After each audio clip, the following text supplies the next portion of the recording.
This Good Morning Northwest Morning Sprint is brought to you by Bill's Heating and Air Conditioning. 6:53. It's time to get you ready to take on your Tuesday here in the morning sprint. Destiny Richards is giving you a live look at those roads ahead of a snowy commute. Sydney Charles live with the latest details on winter weather sweeping the U.S. But we want to get right to Mark, and you have a winter weather advisory for us in effect until this afternoon? Yes, till noon, 1 o'clock. It's going to be allowed to expire. The winter weather advisory, though, is still underway. We want you to be aware of that, and it'll last longer into Idaho.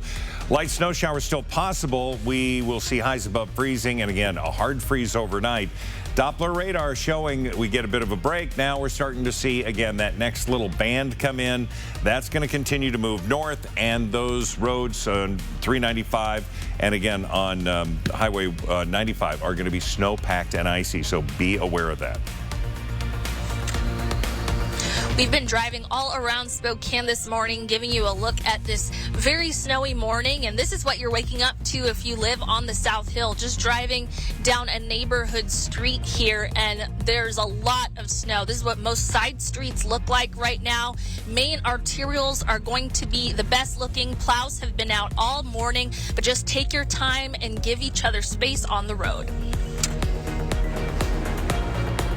And nearly 50 million people across the Northeast are under winter weather alerts this morning. Americans on the West Coast and in the Northeast are dealing with heavy snowfall, strong winds, power outages, and dangerous road conditions as a series of storms lash opposite sides of the U.S. The storm pummeling the Northeast will spread further into northern New England today as cold air locks over the region with 4 to 8 inches of expected snowfall. That's according to the National Weather Service. According to PowerOutage.us this morning, more than 200,000 people are without power right now due to this winter weather.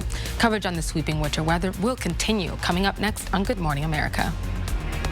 And the cost of housing is a major issue in Spokane right now. The City Council passed a package aimed at broadening tenant protections. It will bring a number of changes, including a $15 door fee that tenants would pay every year. That money would go into a pool that would assist both landlords and tenants. Another policy within this package would require all landlords to obtain a business license, which would cost them about $130 a year. Housing is also a major topic in Olympia. A Senate bill that would limit how much your landlord could increase your rent has died in committee, but a similar bill could still make it out of the House. If it is approved, House Bill 1389 would cap rent increases to the rate of inflation, or to 3%, whichever number is higher, with a maximum increase of 7%. Critics of the bill say no change is needed and could make the current housing supply worse. Putting food on the table is about to get a lot more difficult for a lot of local families. A federal plan that gave families an extra $95 a month to help with food costs during the pandemic ends today. Combine that loss with inflation, and it's a double punch to families. Local food bank centers say they expect to see higher foot traffic once the extra benefits run out.